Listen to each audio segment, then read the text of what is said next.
আসসালামু আলাইকুম। সবাইকে স্বাগত জানাচ্ছি আমার দেশে। সঙ্গে আছি আমি মাহবুবুর রহমান ইমন। পূর্ব তেহরানের বাসিন্দা সেপেহর তার অ্যাপার্টমেন্টের সামনের দরজাটি খোলা রাখেন। এটি এক ধরনের নিষিদ্ধ, কিন্তু হিসেবেই এক অভ্যাস। যেন ইসরায়েলি মার্কিন হামলায় আবার বিস্ফোরণের বিকট শব্দে জানালা কেঁপে উঠলেই তিনি ও তার পরিবার দৌড়ে ভূগর্ভস্থ কার পার্কে আশ্রয় নিতে পারেন।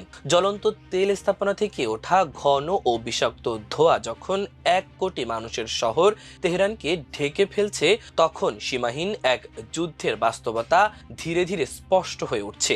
সেপেহর বলেন, যুদ্ধটা হয়তো কয়েক সপ্তাহ চলতে পারে, তাই খুব খারাপ না হলে আমি আর আমার পরিবার শহর ছাড়ব না। আপাতত জীবন চলেই যাচ্ছে। ইরান এবং বৃহত্তর মধ্যপ্রাচ্যের মানুষের কাছে এই পরিস্থিতি এক ভুতুরে দেজাভুর মতো মনে হচ্ছে। আজ বুধবার ইরানে যুক্তরাষ্ট্র ও ইসরায়েলের যৌথ সামরিক আগ্রাসনের 12তম দিন।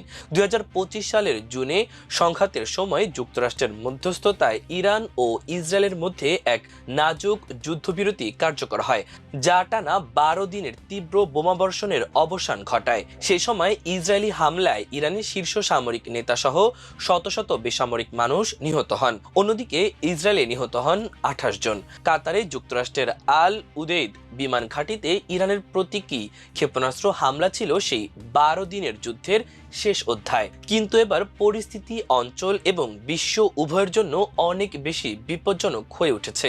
বর্তমান সংঘাত গত বছরের সীমিত যুদ্ধের সঙ্গে খুব কমই মিল রাখে। কৌশলে বড় ধরনের পরিবর্তন ঘটেছে।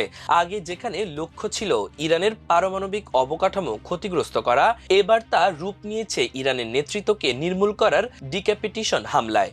এই পরিবর্তন আগের যুদ্ধের অলিখিত নিয়ম ভেঙে দিয়েছে এবং অঞ্চলটিকে ঠেলে দিয়েছে এক অনির্দিষ্ট ক্ষয়ক্ষতির দীর্ঘ যুদ্ধে, যেখানে কূটনৈতিক সমাধানের কোনো পথ খোলা নেই।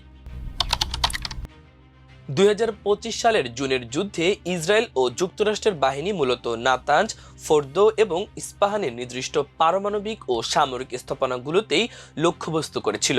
যদিও তেহরানও ব্যাপক হামলার মুখে পড়ে। ধ্বংসযজ্ঞ ভয়াবহ হলেও লক্ষ্য নির্দিষ্ট থাকায় আলোচনার সুযোগ ছিল। ওমানের মধ্যস্থতায় জেনেভায় চলা পরোক্ষ পারমাণবিক আলোচনা সেই সময় সংঘাত প্রশমনে ভূমিকা রাখে। তীব্র কূটনৈতিক তৎপরতার পর 24 জুন যুদ্ধ শেষ হয়, কিন্তু এবার যুক্তরাষ্ট্র ও ইসরায়েলের লক্ষ্য ছিল সম্পূর্ণ ভিন্ন।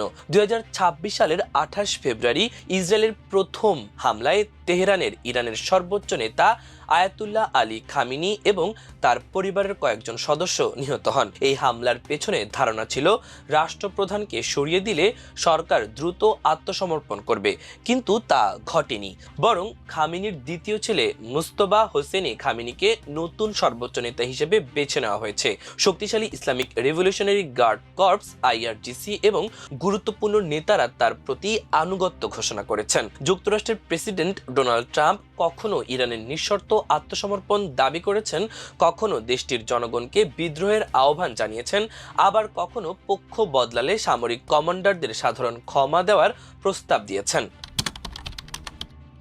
ওয়াশিংটন ও ইসরায়েল দাবি করছে তারা 5000-এর বেশি লক্ষ্যবস্তুতে হামলা চালিয়েছে এবং ইরানের বিমান ও নৌবাহিনীকে ধ্বংস করে দিয়েছে।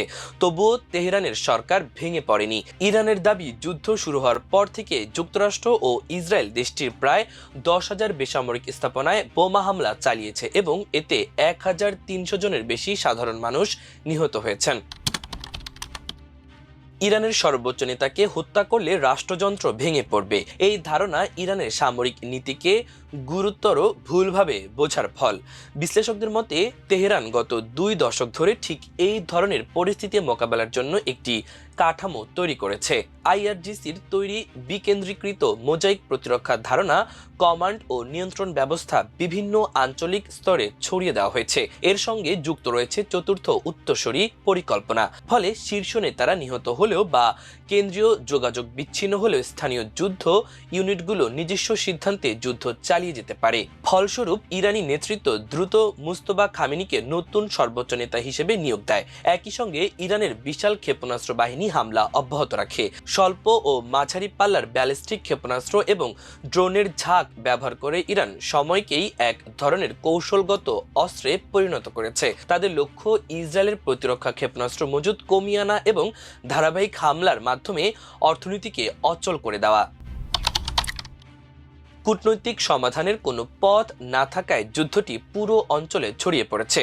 2025 সালে ইরানের পাল্টা হামলা মূলত ইসরায়েল এবং নির্দিষ্ট কিছু মার্কিন স্থাপনার মধ্যে সীমাবদ্ধ ছিল, কিন্তু 2026 সালে তেহরান সংঘাতের মানচিত্র আরও বিস্তৃত করেছে এবং 9টি দেশে হামলা চালিয়েছে।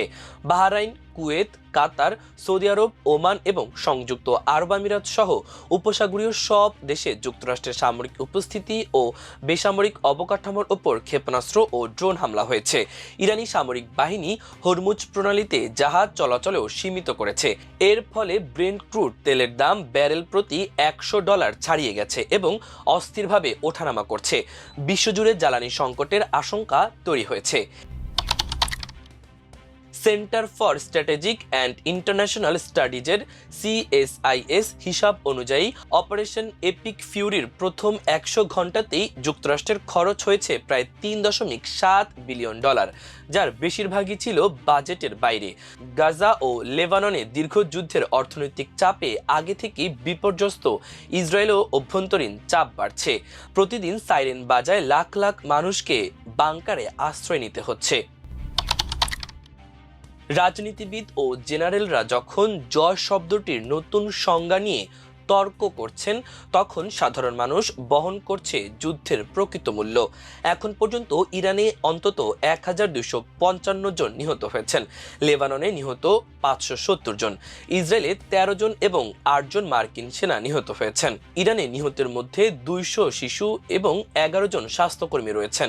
দক্ষিণাঞ্চলীয় শহর মিনাবে এক হামলায় সাজারে তাইয়েবে নামের একটি মেয়েদের প্রাথমিক বিদ্যালয় সম্পূর্ণ ধ্বংস হয়ে যায়। এতে 165 জন নিহত হয়, যাদের বেশিরভাগই ছিল ছোট ছাত্রী। যুক্তরাষ্ট্র বলছে তারা হামলাটি তদন্ত করছে, তবে স্বাধীন বিশ্লেষকদের মতে ঘটনাস্থলে পাওয়া টমাহক ক্ষেপণাস্ত্রের ধ্বংসাবশেষ ইঙ্গিত দেয় যে হামলার জন্য দায়ী ওয়াশিংটনই।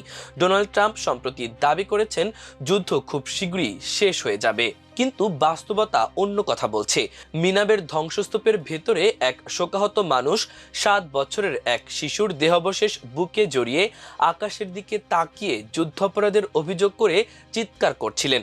তার মতো কোটি মানুষের কাছে এই যুদ্ধের কৌশল, সামরিক নীতি কিংবা কাগুজে পরিকল্পনা কোনো সান্ত্বনা দেয় না, দেয় শুধু দীর্ঘায়িত শোক, ক্ষতি এবং অন্তহীন যন্ত্রণা।